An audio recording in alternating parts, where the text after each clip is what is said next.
हम स्टार्ट करने वाले हैं कक्षा 10वीं का विषय गणित भाग 2 पाठ तीसरा वृत्त प्रसंग 3.3। स्टूडेंट्स इस पाठ का प्रसंग 3.1 3.2 ऑलरेडी वीडियो लेक्चर बन चुके हैं। आपको उन वीडियोस के लिंक इस वीडियो के डिस्क्रिप्शन में या तो आप प्लेलिस्ट में जाकर उन वीडियोस को देख सकते हो। तो स्टूडेंट्स आज की क्लास में हम लोग प्रसंग 3.3 हल करने वाले, बहुत छोटा प्रसंग है, सिर्फ 3 ही सवाल है। लेकिन प्रसंग शुरू करने से पहले हम लोग को इस प्रसंग में कौन कौन सी चीजों की जरूरत पड़ेगी या किन चीजों का जानकारी होना जरूरी है, पहले वो समझ लेते हैं, उसके बाद हम लोग प्रसंग शुरू करेंगे। जैसे कि स्टूडेंट्स आपके सामने यहाँ पर लिखा हुआ है कि वृत्तचाप आर्क ऑफ एन सर्कल। सबसे पहले समझते हैं वृत्तचाप किसे कहते हैं, ठीक है ना। वृत्त का चाप किसे कहा जाता है, तो यहाँ पर लिखा वृत्त की छेदन रेखा द्वारा वृत्त के दो भाग में विभाजित होता है। ये क्या है स्टूडेंट, देखो आपके सामने एक वृत्त दिख रहा है, ये जो के है ये वृत्त की क्या है, छेदन रेखा, क्योंकि ये वृत्त को दो अलग अलग बिंदुओं क्या करती है, प्रतिच्छेदित कर रही है। तो इसकी वजह से वृत्त के दो भाग तैयार हुए हैं, एक भाग नीचे वाला है, दूसरा भाग ऊपर वाला। देखो दो भाग में क्या होता है, विभाजित हो जाता है। तो इसमें से कोई भी एक भाग, कोई भी ऊपर का भाग ले लो या नीचे का भाग ले लो, कोई भी एक भाग वृत्त की छेदन रेखा के वृत्त पर स्थित बिंदुओं को मिलाकर बनने वाली आकृति को वृत्तचाप कहते हैं। सही बात है। अगर आपके पास कोई वृत्त है और एक वृत्त की छेदन रेखा है जो क्या करेगी, वृत्त को दो अलग अलग भागों में विभाजित कर देगी, तो उसमें से एक भाग ले लीजिए और जो छेदन रेखा है उसके दो बिंदु है, वो छेदन रेखा और वो चाप की जो दूरी है उसे हम लोग क्या बोलेंगे, वृत्तचाप कहते हैं। तो जैसे यहाँ पर ए एक्स बी एक चाप है, फिर ए वाई बी ये दूसरा चाप है, ठीक है ना। तो इसको क्या कहा जाएगा, चाप कहा जाएगा। अब आगे वृत्त की छेदन रेखा के जिस ओर वृत्त केंद्र होता है, मतलब वृत्त की छेदन रेखा के जिस ओर वृत्त केंद्र होता है उस ओर के चाप को हम लोग दीर्घचाप कहते हैं।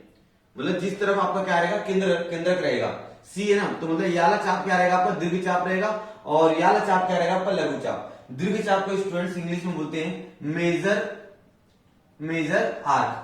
क्या कहते हैं, मेजर आर्क कहते हैं। मेजर मतलब बड़ा, तो जो बड़ा वाला आर्क रहेगा उसको हम लोग क्या बोलेंगे, दीर्घचाप कहेंगे। और माइनर मतलब छोटा, माइनर मतलब छोटा, ठीक है ना। तो माइनर आर्क मतलब लघुचाप। तो लघुचाप नीचे वाला ए एक्स बी ये क्या हो जाएगा आपका, लघुचाप हो जाएगा।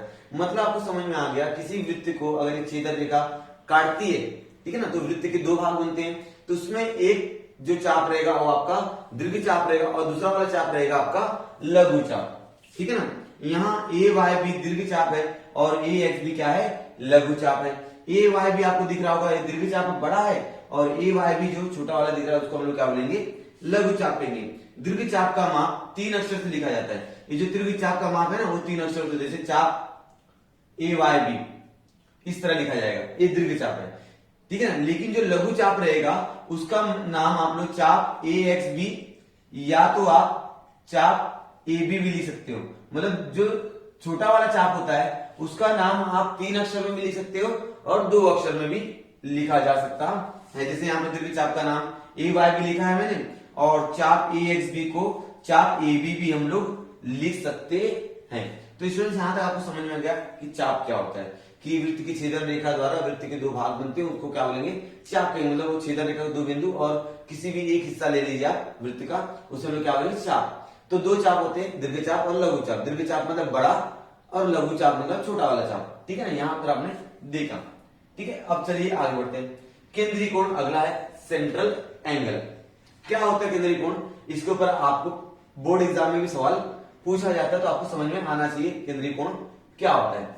जिस कोण का शीर्ष बिंदु वृत्त के केंद्र पर होता है, शीर्ष बिंदु किसे कहते हैं, जैसे कोण है स्टूडेंट, इसका शीर्ष बिंदु, जैसे इसका नाम दे दिया मैं ए बी सी, तो इस कोण का शीर्ष बिंदु क्या है, बी है। जहां पर कोण बनता है उसे क्या कहा जाएगा, उस कोण का शीर्ष बिंदु कहेंगे। क्या कहेंगे, कोण का शीर्ष बिंदु कहते हैं। मतलब केंद्रीय कोण किसे कहा जाता है, मतलब ऐसा कोण जिस कोण का शीर्ष बिंदु उसकी केंद्रक हो, केंद्रक पर हो, कहां पर हो, केंद्रक पर हो, उसे हम क्या बोलेंगे, केंद्रीय कोण कहते हैं। तो यहां पर केंद्रीय कोण का नाम क्या रहेगा, ए ओ बी, कोण ए ओ बी। देखो यहां पर लिखा मैंने, कोण ए ओ बी क्या है, यहां पर केंद्रीय कोण है। बात समझ में आई। तो यहां पर केंद्रीय कोण द्वारा भी वृत्त के दो चाप निर्मित हो रहे हैं, एक ऊपर वाला चाप है और एक नीचे वाला चाप है। दिख रहा है आपको, ऊपर वाला चाप बड़ा दिख रहा है, मतलब वो क्या हो गया आपका दीर्घचाप हो गया। नीचे वाला आपका चाप छोटा है, वो क्या हो जाएगा, लघुचाप हो जाएगा। बराबर में, मतलब ऐसा कोण जिसके कोण का शीर्ष बिंदु वो वृत्त का केंद्रक रहे, मतलब वो कोण जो रहेगा वृत्त के केंद्र से तैयार होगा, उसे हम लोग क्या बोलेंगे, केंद्रीय कोण कहते हैं। और एक चीज हमेशा याद रखिए स्टूडेंट्स, केंद्रीय कोण का माप उसके संगत लघु चाप के माप के क्या होता है, बराबर होता है। अगर मैं बात करूं तो केंद्रीय कोण एओबी का माप जो रहेगा वह उसके संगत जो लघु चाप है ना एपीबी, इसके बराबर रहता है हमेशा। इसे कहा जाता है केंद्रीय कोण का माप उसके संगत लघु चाप के माप के बराबर होता है। अगर आपका चाप का मान है 70 तो इस कोण का माप भी कितना रहेगा, 70। अगर इस कोण का मान है 90 तो चाप का मान कितना हो जाएगा, 90। तो कहने का मेरा मतलब है कि उस केंद्रीय कोण द्वारा जो चाप अंतर्लिखित किया जाएगा, लघु चाप रहेगा, उससे हम लोग क्या बोलेंगे, वो दोनों का मान क्या रहेगा, बराबर रहेगा। ये आपको समझ में आ गया। तो चाप का माप मेजर ऑफ एन आर्क, समझते हैं चार चीजें क्या लिख के रखी है। लघु चाप का माप संगत केंद्रीय कोण के माप के क्या होता है, बराबर होता है, ये मैंने बता दिया। लघु चाप का माप क्या रहेगा, उसके केंद्रीय कोण के माप के क्या रहेगा, बराबर रहेगा, ये याद रखिएगा। दूसरा, दीर्घ चाप का माप जो रहेगा, क्योंकि आपको मालूम पूरे वृत्त चाप का माप कितना होता है, 360 होता है। पूरे वृत्त चाप का माप कितना होता है स्टूडेंट्स, 360 होता है। अगर आपको दीर्घ चाप चाहिए, क्योंकि आपके वृत्त में दो ही चाप रहेंगे, एक लघु चाप रहेगा और दूसरा दीर्घ चाप रहेगा, ये दो ही प्रकार के चाप हो सकते हैं। यदि आपको दीर्घ चाप चाहिए तो 360 में से वो जो लघु चाप का माप रहेगा उसको क्या कर दीजिए, आप घटा दीजिए। अगर यहाँ पर बात करें दीर्घ चाप लघु चाप का माप कितना है, थीटा है, तो इसका आंसर आएगा 360 माइनस थीटा। ये थीटा की कुछ भी हो सकता है, 90, 40, 30, थीटा मतलब कोण, बराबर यहाँ पर। चलिए, तो अर्धवृत्त चाप का माप कितना होता है, 180 अंश। आपको मालूम है अर्धवृत्त चाप का माप 180 अंश होता है। पूरे वृत्त का चाप कितना होता है, 360 होता है, तो अर्धवृत्त चाप कितना रहेगा, 180 रहेगा। और अगला क्या लिखा है, पूर्ण वृत्त चाप का माप 360 अंश होता है। पूरे वृत्त चाप का माप कितना रहेगा, 360 रहेगा। अब आगे, चाप की सर्वांग क्षमता। चाप की सर्वांग क्षमता, दो चापों की त्रिज्याएं और माप समान होते हैं। अगर दो चाप की त्रिज्याएं और माप क्या रहेगा, समान रहेगा, तो दोनों चाप परस्पर क्या रहेंगे, सर्वांगसम रहेंगे। बात समझ आई।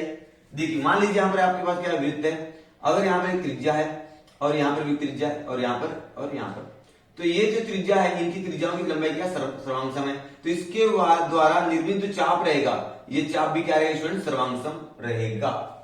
ठीक है, तो ये हो गया आपका क्या, वृत्त चाप। उसके बाद हमने देखा ये सारी चीजें, लघु चाप, दीर्घ चाप। उसके बाद केंद्रीय कोण का माप उसके संगत लघु चाप के माप के बराबर होता है, ये सीखा। अगर आपको दीर्घ चाप का माप निकालना है तो 360 में से लघु चाप को माइनस कर दीजिए। और अर्धवृत्त चाप का माप 180 अंश होता है, पूरे वृत्त चाप का माप 360 होता है। दो चाप की त्रिज्या का माप समान होगा तो हम लोग बोलेंगे चाप क्या है, सर्वांगसम है। तो स्टूडेंट्स, इसके बाद हम लोग शुरू करेंगे प्रश्न संग्रह 3.3। लेकिन इसके पहले आपको दो प्रमेय समझ में आना चाहिए। वो दो प्रमेय पहले मैं यहाँ समझा दूंगा, उसके बाद हम लोग प्रश्न संग्रह 3.3 के सारे सवाल शुरू करेंगे।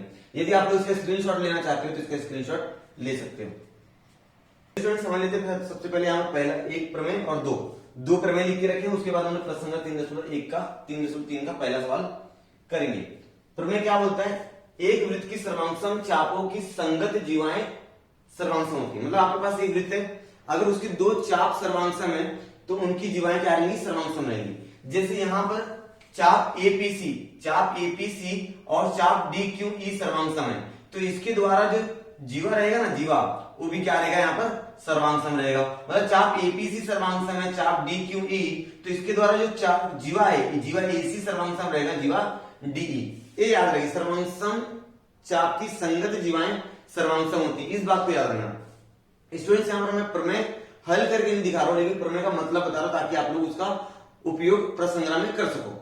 ठीक है ना, खाली आपको प्रमेय समझ में आना चाहिए कि सर्वांगसम जीवाओं के, सर्वांगसम चाप की संगत जीवाएं क्या आती है, सर्वांगसम होती है। यदि आपकी चाप सर्वांगसम है तो उसके द्वारा जो जीवा रहेगा ना, वो क्या रहेगा, सर्वांगसम रहेगा, इस बात को याद रखना है। दूसरा प्रमेय है, इस प्रमेय का उल्टा है। यदि आपकी एक ही वृत्त की सर्वांगसम जीवाओं के संगत चाप क्या होते हैं, सर्वांगसम होते, उल्टा। यहां पर जीवाएं क्या रहेंगी, सर्वांगसम रहेंगी, तो जीवाओं के जो संगत चाप रहेंगे वो क्या रहेंगे, सर्वांगसम रहने वाले। जैसे जीवा पीक्यू सर्वांगसम है जीवा एसआर के, देख लीजिए आप, जीवा पीक्यू सर्वांगसम जीवा एसआर के, तो पीक्यू संगत चाप कौन सा है, पीएमक्यू, चाप पीएमक्यू। दूसरा चाप क्या है, आरएनएस है, तो ये दोनों क्या रहेंगे, सर्वांगसम रहेंगे। तो इसका मतलब आप लोग बोल सकते हो कि सर्वांगसम जीवाओं के संगत चाप सर्वांगसम होते हैं और सर्वांगसम चाप के संगत जीवाएं क्या होती हैं, सर्वांगसम होती है। दोनों एक दूसरे के क्या है, उल्टे। ये याद रखिएगा, ठीक है। इस तरह से आप लोग इन दोनों प्रमेय का उपयोग हम लोग इस प्रश्न संग्रह 3.3 में करेंगे। चलिए स्टूडेंट्स, पहला सवाल हमारे सामने 3.3 का पहला सवाल। आकृति में सी केंद्र वाले वृत्त पर जी, डी, ई और एफ बिंदु है। जी, डी, ई और एफ ये 4 बिंदु हैं वृत्त के ऊपर। ई सी एफ केंद्रीय कोण का माप दिया है यहां पर 70 बराबर। और चाप डी जी एफ का मान दिया टोटल, यहां से लेकर यहां तक का मान दिया टोटल 200। तो डी और चाप DEF का मान ज्ञात करो। आपको DE चाप चाहिए, उसके बाद आप लोग ज्ञात करो DEF का मान, बराबर यहां तक। तो देखिए स्टूडेंट्स, चूंकि यहां पर एक केंद्रीय कोण है तो केंद्रीय कोण के संगत चाप क्या होता है, सर्वांगसम होते हैं। तो हम लोग क्या बोलेंगे, हल कोण ECF का मान दिया है 70 और चाप DGF का माप है, ये दिया है स्टूडेंट्स, पहले इसको हम लोग लिख लेंगे, ठीक है ना। ये पहले दिया, इसको लिख लेते हैं। तो ये क्या है स्टूडेंट्स, कोण है, तो इसके संगत चाप जो रहेगा उसका माप क्या रहेगा, सर्वांगसम रहेगा। तो लोग बोलेंगे चाप EF बराबर मेजरमेंट एंगल ECF, ठीक है ना। केंद्रीय कोण के संगत चाप का माप समान होता है या सर्वांगसम होता है, ठीक है ना। अभी आपने पढ़ा केंद्रीय कोण रहेगा उसका माप उसके संगत चाप के माप के बराबर रहेगा, ये आपने पढ़ा हुआ है। इसलिए मैं क्या बोलूंगा, इसलिए चाप जो EF रहेगा वो कितना हो जाएगा, 70 हो जाएगा। चाप EF का मान कितना होगा, 70 हो गया स्टूडेंट। अब चाप आपको DE चाहिए, देखिए मेरी बात, चाप आपको चाहिए DE, इतना है आपके पास 70 और यहां से लेकर यहां तक है आपका 200। तो आप क्या करो, पूरे वृत्त चाप में से इनको जोड़ोगे और 360 में से क्या करो, घटा दोगे, तो ये चाप आ जाएगा आपको, क्योंकि पूरे वृत्त चाप का मान 360 होता है। यहां से लेकर यहां तक की दूरी 70 है, यहां से लेकर यहां तक की दूरी 200 है, तो ये दोनों दूरी को जोड़ेंगे और 360 में से घटा दिया जाएगा। देखिए कैसे करेंगे, हम लोग बोलेंगे चाप DE कैसे निकलेगा, चाप DGF प्लस करेंगे चाप 360 में घटाना है ना, 360 माइनस चाप EF प्लस चाप DGF। क्लियर मेरी बात, 360 में से दोनों चाप को जोड़ेंगे और घटा देंगे, यह चाप आ जाएगा। देखिए स्टूडेंट्स, 360 माइनस चाप EF का मान हमने 70 निकाला है, प्लस ये 200, तो 360 माइनस 270 कितना आ जाएगा स्टूडेंट्स, बताइए मुझे, आ जाएगा 90। तो चाप DE का मान कितना आ गया स्टूडेंट्स, DE का मान आ गया आपका 90, जो आपको यहां पर निकालना चाप DE। अब आपको चाप चाहिए DEF, चाप DEF दो चाप से मिलकर बना हुआ है, चाप DE और EF, ये दोनों को जोड़ोगे तभी तो मिलेगा ना, ये चाप और ये वाला चाप, दोनों को आपको जोड़ना पड़ेगा। तो हम लोग क्या बोलेंगे, यहां पर देखिए आप लोग, चाप DEF बराबर चाप DE प्लस चाप EF। क्लियर है मेरी बात। चलो देखिए, DE का मान हमको मालूम पड़ा 90 है और इसका मान मालूम पड़ गया कितना है, 70, तो हो जाएगा हमारा 160 अंश। तो चाप DEF का मान आ गया 160 अंश। तो स्टूडेंट्स, इस तरह से हमारा सवाल नंबर 1 पूरा होता है 3.3 का। सवाल 3.3 में टोटल 3 सवाल है। पहला सवाल हो चुका है, दूसरा और तीसरा बचा है। आप लोग इसके स्क्रीनशॉट लेना चाहते हो, स्क्रीनशॉट ले लीजिए, मैं इसको मिटा के सवाल नंबर दूसरा और तीसरा हल करता हूं। सवाल नंबर तीसरा और दूसरा यहां पर लिख के मैंने रखा हुआ है, दूसरा तीसरा सवाल उसको हल करते हैं, ठीक है। ये दोनों आखिरी सवाल है प्रश्न 3.3 के। आकृति में QRS समबाहु त्रिभुज है, तो सिद्ध कीजिए चाप RS सर्वांगसम चाप QS सर्वांगसम चाप QR। ये पहली चीज सिद्ध करना है और दूसरी चीज सिद्ध करना है कि चाप QRS का माप 240 अंश है। कितना है, 240 अंश है, ये आपको सिद्ध करना है। पहले स्टूडेंट्स बता दिया कि क्यू आर एस जो कोण त्रिभुज आपका है वो समबाहु त्रिभुज है। तो हम लोग हल लिखेंगे, कैसे होगा देखो, त्रिभुज क्यू आर एस यह क्या है, समबाहु त्रिभुज है, ये दत्त में दिया हुआ है, बात समझ में आ रही है, त्रिभुज है, ये दत्त में दिया है, यहां पर लिख सकते हो आप दत्त, ठीक है। जब क्यू आर एस समबाहु त्रिभुज है, समबाहु त्रिभुज में सभी भुजाएं क्या होती है, सर्वांगसम होती है। तो हम लोग बोल सकते हैं या तो भुजा बोलिए रेख बोलिए, रेख क्यू आर सर्वांगसम रेख आर एस सर्वांगसम रेख क्यू एस या एस क्यू, सही बात है। समबाहु त्रिभुज के गुणधर्म है, समबाहु त्रिभुज अगर होता है तो तीनों भुजाएं क्या होती है, सर्वांगसम होती है। लेकिन स्टूडेंट्स आपको ये भी दिख रहा होगा कि क्यू आर और आर एस और क्यू एस ये जीवाएं हैं, वृत्त की क्या है, जीवाएं, तो भी दिख रहा है। तो सर्वांगसम जीवाओं की जो संगत चाप होती है वो क्या होते हैं, सर्वांगसम होते हैं। तो हम लोग बोलेंगे सर्वांगसम जीवाओं के संगत चाप क्या होते हैं, सर्वांगसम होते हैं, बराबर यहां तक। तो हम लोग लिखेंगे चाप क्यू आर सर्वांगसम रहेगा चाप आर एस सर्वांगसम रहेगा चाप एस क्यू या क्यू एस, बात समझ में आ गई है। ये तीनों चाप क्या रहेंगे, दूसरे सर्वांगसम रहेंगे ना। तो ये तो साध्य पहला हो गया, पहला साध्य हो गया, ठीक है ना। अब हम लोग देख लेते हैं क्या बोला, चाप क्यू आर एस, चाप क्यू आर एस ये ज्ञात करना, ठीक है ना। चलिए कैसे ज्ञात करते देखते हैं। ये तीनों चाप को मान लेते हैं एक्स, माना चाप क्यू आर बराबर चाप आर एस बराबर चाप क्या आ जाए बोलो, एस क्यू एक्स, ठीक है। यहां से समझ में आ गया होगा आप लोगों को, ठीक है स्टूडेंट्स। तो चलिए अब लोग क्या करते हैं, सभी चाप का माप ज्ञात कर लेते हैं कि क्यू आर का चाप कितना है, मतलब जो भी चाप है यहाँ पर तीनों चाप का माप ज्ञात करते हैं। उसके बाद हम लोग क्या करेंगे, क्यू आर एस चाहिए, क्यू आर एस चाहिए, जो क्यू आर एस है दो चाप से मिलकर बना है, Q R plus R S, ये दो चाप है ना, तो उनको दोनों क्या करेंगे, लोग जोड़ देंगे। तो लिखेंगे चाप क्यू आर प्लस चाप आर एस प्लस चाप एस क्यू बराबर 360, सही बात है। वृत्त का चाप है ना, वृत्त के चापों का योगफल कितना होगा, 360 होगा, पूरे वृत्त का माप 360 होता है।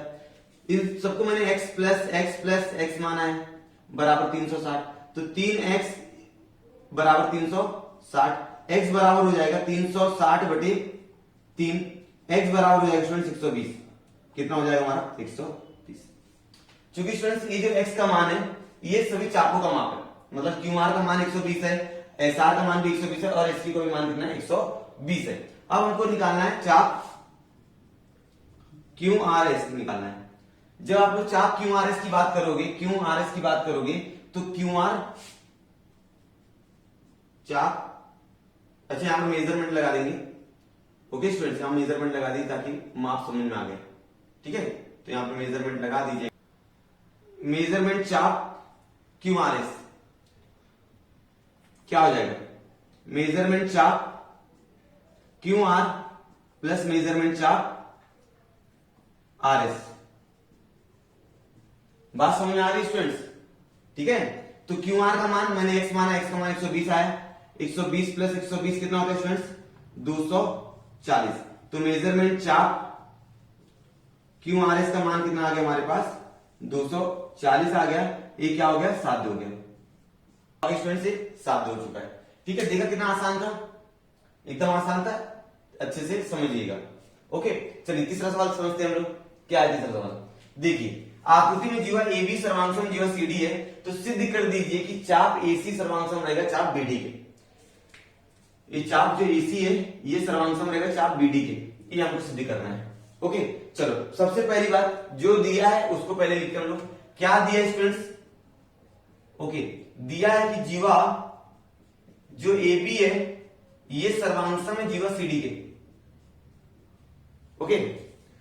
सर्वांगसम जीवाओं के संगत चाप क्या होते हैं, सर्वांगसम होते हैं। तो हम लोग लिखेंगे सर्वांगसम, इसलिए हम लोग क्या बोलेंगे, चाप